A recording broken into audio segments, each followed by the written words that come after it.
जय जोहार, नमस्कार। दैनिक छत्तीसगढ़ चैनल देख रहे हैं आप और छत्तीसगढ़ प्रदेश की आज की समस्त प्रमुख बड़ी खबरों को एक एक करके हम आपको विस्तार से बताएंगे। पहली बड़ी खबर आ रही है सबरी के नगरी सिवरे नारायण की बदलती तस्वीर के रूप में भव्य मंदिर रामायण सेंटर्स का लोकार्पण हुआ है। बीते दिन मुख्यमंत्री भूपेश बघेल ने 6 करोड़ रुपए के विकास कार्यों की सौगात भी सौंपी है। राज्य सरकार की महत्वाकांक्षी परियोजना राम वन गमन पर्यटन परिपथ परियोजना के तहत जांजगीर जिले के सिवरे नारायण में 6 करोड़ रुपए के विकास कार्यों की सौगात मुख्यमंत्री भूपेश बघेल ने जनता को दी है और यहां अभी पहले चरण में सिवरे नारायण में जीर्णोद्धार और नवनिर्माण का कार्य पूरा हुआ है। अभी और चरणों में कुल मिलाकर 39 करोड़ रुपए के विकास कार्य होने की यहां पर संभावना है। महानदी शिवनाथ और जोक नदी के संगम तट पर बसे सिवरे नारायण में राम वन गमन पर्यटन परिपथ के तहत 6 करोड़ रुपए के विकास कार्यों में मुख्य रूप से मंदिर परिसर का उन्नयन एवं सौंदर्यीकरण समेत अन्य कार्य भी शामिल है। इसके अलावा बात करें तो 8 अप्रैल से ही यहां पर विभिन्न कार्यक्रमों की शुरुआत हो गई थी। साथ ही साथ इस साल रामनवमी के अवसर पर 10 अप्रैल को सिवरे नारायण धाम विश्वाकांक्षी तीर्थ में राम वन गमन पर्यटन परिपथ के तहत विकास कार्यों का लोकार्पण समारोह 8 अप्रैल से शुरू किया गया था। इसके अलावा 6000 स्क्वायर फीट का इंटरप्रिटेशन सेंटर भी यहां पर निर्मित हुआ है, जिसका मुख्यमंत्री द्वारा लोकार्पण भी किया गया है। साथ ही साथ 8, 9 और 10 अप्रैल को 3 दिवसीय भव्य आयोजन में देश प्रदेश के प्रतिष्ठित कलाकारों ने यहां पर अपनी प्रस्तुति दी। साथ ही प्रदेश स्तर पर मानस मंडलियों की मानस गायन प्रतियोगिता का भी आयोजन किया गया था। इस स्पर्धा में 7000 मानस गायकों ने भाग लिया था और इनमें से चयनित 25 जिलों की मानस मंडलियों के लगभग 350 कलाकार सिवरे नारायण में अपनी प्रस्तुतियां इन्होंने दी हैं। साथ ही साथ बात करें तो समारोह के अंतिम दिन मुख्यमंत्री ने मानस गायन प्रतियोगिता के विजेताओं को पुरस्कृत किया। इसमें प्रथम विजेता हरिदर्शन मानस मंडली चोरिया बमनी डे जांजगीर रही, जिन्हें 5 लाख रुपए का इनाम, जबकि द्वितीय स्थान प्राप्त करने वाले को 3 लाख रुपए का और तृतीय स्थान प्राप्त करने वाले को 2 लाख रुपए का इनाम भी सौंपा गया है। डीएमएफ से मिलने जा रही है पीएससी और पुलिस भर्ती की कोचिंग। प्राइमरी स्कूल में होंगे पूरी तरीके से अपडेट। दरअसल हम बात कर रहे हैं डीएमएफ की शासी परिषद की बैठक में यह निर्णय लिया गया है कि बैठक में जो कलेक्टर है इनके मुताबिक जिला मुख्यालय में स्थित मैथिली शरण गुप्त वाचनालय का रिनोवेशन किया जाएगा और प्रतियोगी परीक्षाओं की तैयारियों के लिए यहाँ पर विशेष रूप से किताबें और मटेरियल रखे जाएंगे। लगभग 50 विद्यार्थियों के पढ़ने की यहाँ सुविधा होगी। बैठक में 41 करोड़ 73 लाख रुपए के प्रस्ताव मूल्य है और इनमें से 23 करोड़ 60 लाख रुपए के प्रस्ताव खनन से प्रत्यक्ष प्रभावित क्षेत्रों को मिले हैं। इसके अलावा अगर मैं बात करूं तो 92 गांवों के प्राइमरी स्कूलों का इंफ्रास्ट्रक्चर बेहतर किया जाएगा। बैठक में जिला पंचायत अध्यक्ष शालिनी रिवेंद्र यादव भी मौजूद थे। इसके अलावा बात करें तो गौठानों में जैम जेली केचप यूनिट भी स्थापित किया जाएगा और कुपोषित बच्चों के लिए 1 करोड़ रुपए का यहाँ पर डीएमएफ की फंड में घोषणा हुई है। डीएमएफ की बैठक में सुपोषण के लक्ष्य को लेकर कुपोषित बच्चों एवं शिशुवती माताओं को आंगनबाड़ी में गर्म भोजन देने का प्रस्ताव रखा गया है। इसके लिए 8 लाख रुपए खर्च करने का निर्णय हुआ है। माफ कीजिए, 1 करोड़ 8 लाख रुपए खर्च करने का निर्णय हुआ है, जबकि 25 खनन प्रभावित विद्यालयों में टीएमएल लैब स्थापित किए जाएंगे और 52 गांवों के प्राइमरी स्कूलों का इंफ्रास्ट्रक्चर यानी कि जो अधोसंरचना है इसको बेहतर किया जाएगा। फिलहाल ये जो डीएमएफ फंड से जो दुर्ग जिले में इस प्रकार के जो बदलाव है होने जा रहे हैं।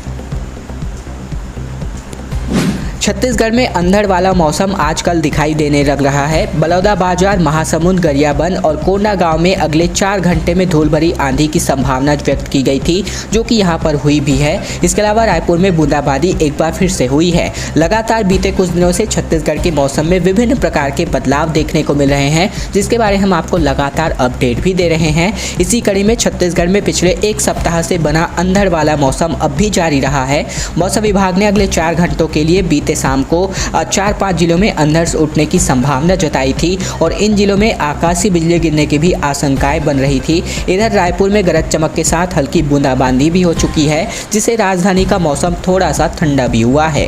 राजधानी रायपुर के मौसम विज्ञान केंद्र ने बीती शाम को एक त्वरित अनुमान जारी किया गया था। इसके मुताबिक बलौदाबाजार, महासमुंद, कोंडागांव, गरियाबंद और उससे लगे जिलों में 1-2 स्थानों पर गरज चमक के साथ अंधड़ चलने की संभावना व्यक्त की थी।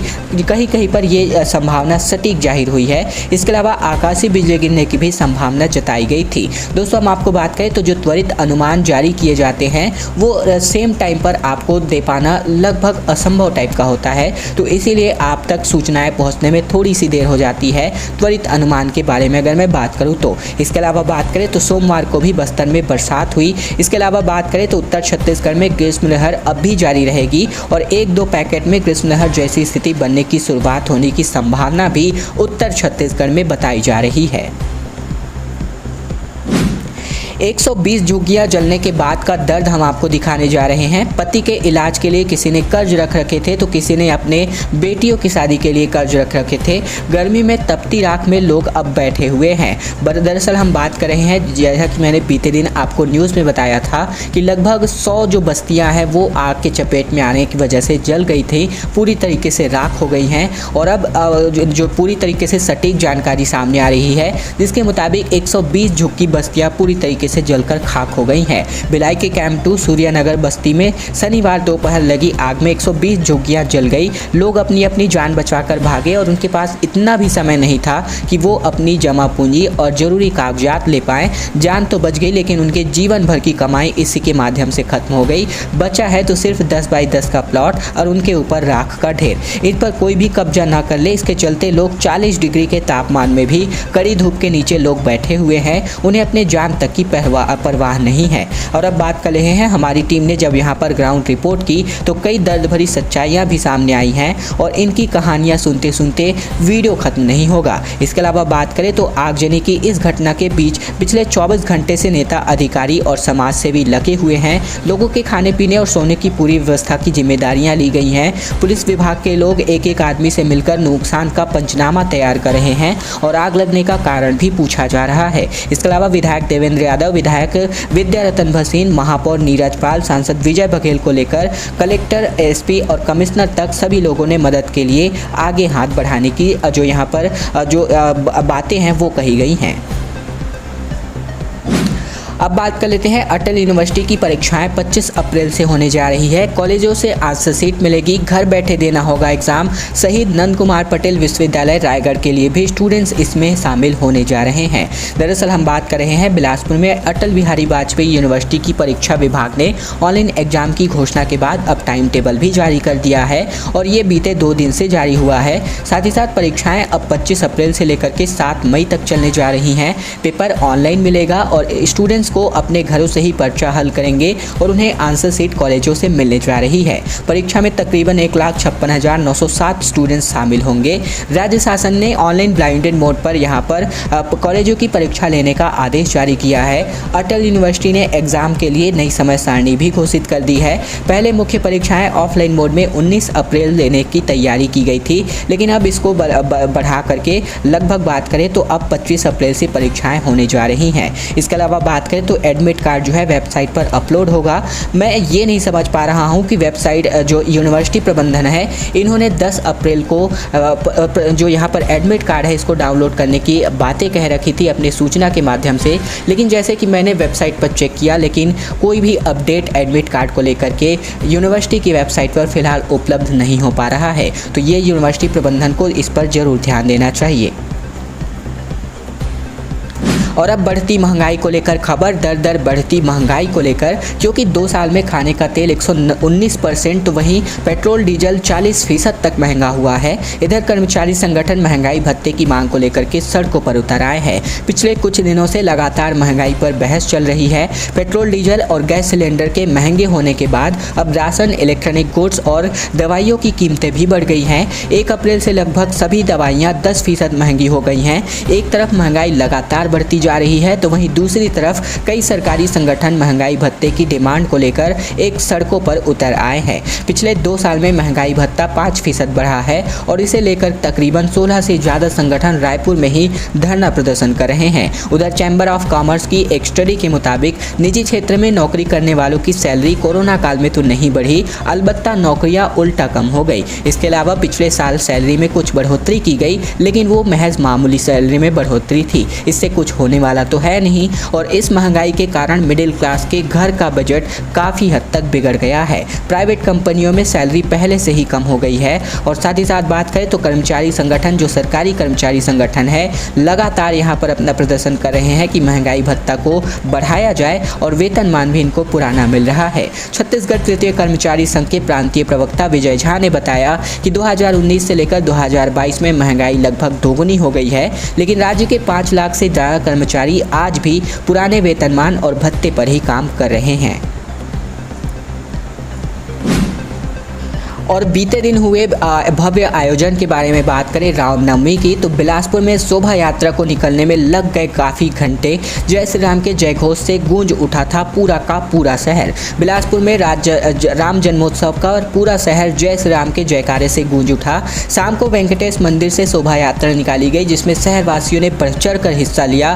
तकरीबन 1 किलोमीटर लंबी शोभा यात्रा में भगवान श्री राम की झांकियों के साथ ही नर्तक दल आकर्षण के केंद्र बने रहे। शोभा यात्रा सदर बाजार से होते हुए गोल बाजार, ज्वाली पुल और साथ ही साथ जूना बिलासपुर होते हुए शहर भ्रमण पर निकली। 2 घंटे में शोभा यात्रा जूना बिलासपुर तक ही पहुंची थी और रविवार को पूरे शहर भगवान श्री राम का जन्मोत्सव की धूम रही। खास बात ये रही कि 2 साल बाद इस तरह का भव्य आयोजन रामनवमी के अवसर पर हुआ है।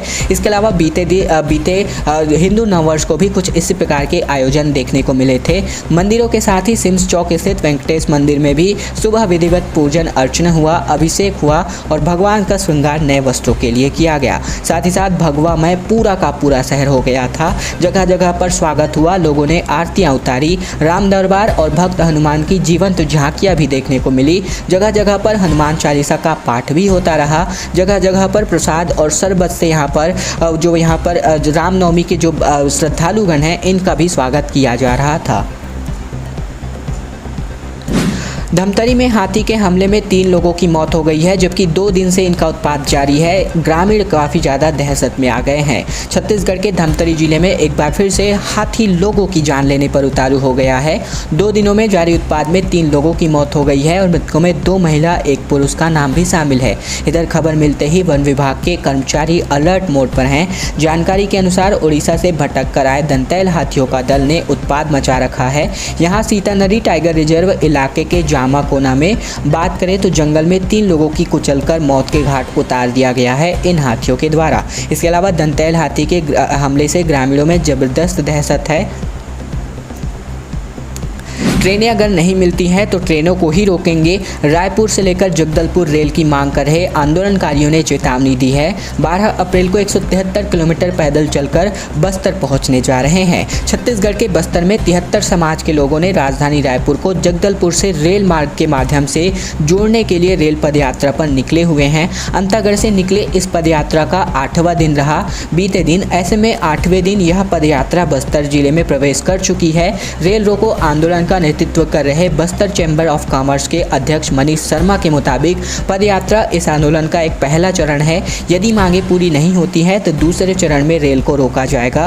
12 अप्रैल को यह पदयात्रा 173 किलोमीटर का सफर तय कर जगदलपुर पहुंचने जा रही है, जिसके बाद रेलवे के अधिकारियों और सरकारों को भी यहां पर ज्ञापन सौंपा जाएगा। ज्ञापन सौंपने के बाद मांग पूरी नहीं होने पर सरकार और रेलवे को 2 महीने का समय दिया जाएगा और यदि तब भी मांगे पूरी नहीं की जाती हैं तो जगदलपुर से लेकर रायपुर को जोड़ने की कोई कवायद नहीं होती है तो फिर बस्तर के लोग रेल रोको आंदोलन करेंगे। यदि अपनी मांगों को पूरा करने के लिए दिल्ली भी जाना पड़े तो ये सभी लोगों का कहना है कि हम दिल्ली भी कूच करेंगे।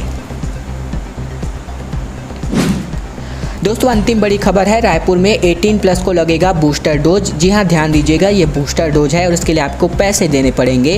दरअसल हम बात कर रहे हैं राजधानी रायपुर में कोरोना के खिलाफ बीते दिन से 18+ उम्र के लोगों को बूस्टर डोज दिया जा रहा है। इसके लिए स्वास्थ्य विभाग ने पूरी तैयारियां भी कर ली हैं। वही बूस्टर डोज की कीमत भी लगभग तय हो गई है। जानकारी के अनुसार केंद्र सरकार द्वारा तय राशि के अनुसार ही बूस्टर डोज की कीमत जारी हुई है। बूस्टर डोज के लिए 236 रुपये आपको चुकाने पड़ेंगे। इसके अलावा 150 रुपये सर्विस चार्ज देने होंगे और इस तरह एक डोज की कीमत 386 रुपये प्रति इंजेक्शन होगा। बूस्टर डोज की खुराक भी अभी प्राइवेट सेंटरों में ही लगने जा रहे हैं। दोस्तों, आज की खबरों का सिलसिला बस यही तक का था।